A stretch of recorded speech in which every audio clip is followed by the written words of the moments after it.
I used to think flying was boring hours of recycled air and overpriced pretzels.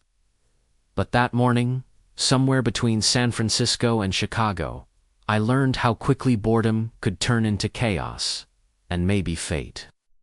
I was halfway through a granola bar from my seatmate, a friendly guy who offered to share.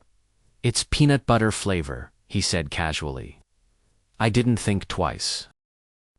I hadn't had an allergic reaction in years. Maybe I'd outgrown it, I told myself. One bite wouldn't hurt. But within minutes, my throat started to tighten, and my chest burned like fire. My vision blurred. I couldn't breathe. "You okay, man?" my seatmate asked, panic rising. I shook my head, words trapped in my throat. Somewhere behind me, a woman's voice called for help. The flight attendants rushed over, one of them kneeling beside me. Her badge said, "Clara." She looked calm, but her eyes, those steady brown eyes, were full of focus. "Allergic reaction?" she asked quickly. I nodded. "EpiPen," I rasped. "Bag, under seat." She didn't hesitate. Within seconds, she was digging through my backpack like a woman on a mission. She found it, thank God, and pressed it into my thigh. I gasped as the adrenaline hit, the world snapping back into focus. Clara stayed by my side, one hand on my shoulder, guiding my breathing.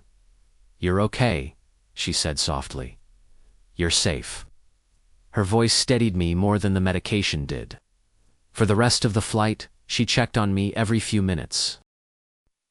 By the time we landed, I was embarrassed, shaky, and strangely grateful.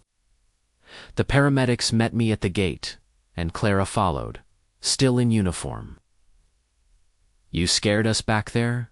she said with a small smile. "Guess you made my flight a little more memorable," I joked weakly. She rolled her eyes. "Most people just ask for extra peanuts, not the whole experience." At the medical station, she stayed with me longer than she had to chatting, while they checked my vitals. I told her about my job in tech, how I'd been too confident about my allergies. She told me about her layovers, her dream to work ground operations one day. She laughed easily, the kind of laugh that made you want to hear it again. When the doctor cleared me, I turned to her. "So, Clara, I think I owe you more than a thank you." She smiled. "You can start by carrying your EpiPen, where you can reach it next time." "Duly noted," I said. "But how about I also buy you dinner on solid ground this time?" She tilted her head, pretending to think. Only if there are no peanuts." We exchanged numbers before she had to board her next flight. For the next few weeks, we texted nonstop, mostly jokes about airline food and peanut warnings, but also about dreams, family, and life.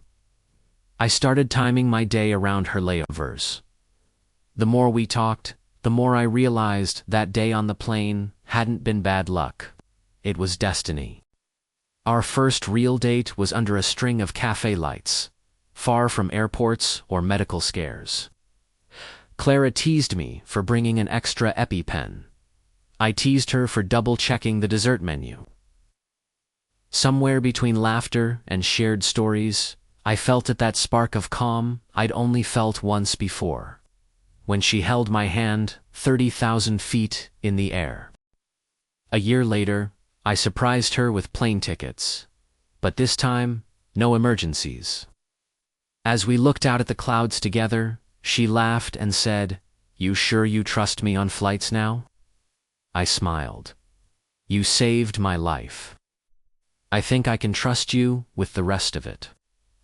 And somewhere high above the world, I realized love wasn't just in the air, it had been there all along. The end.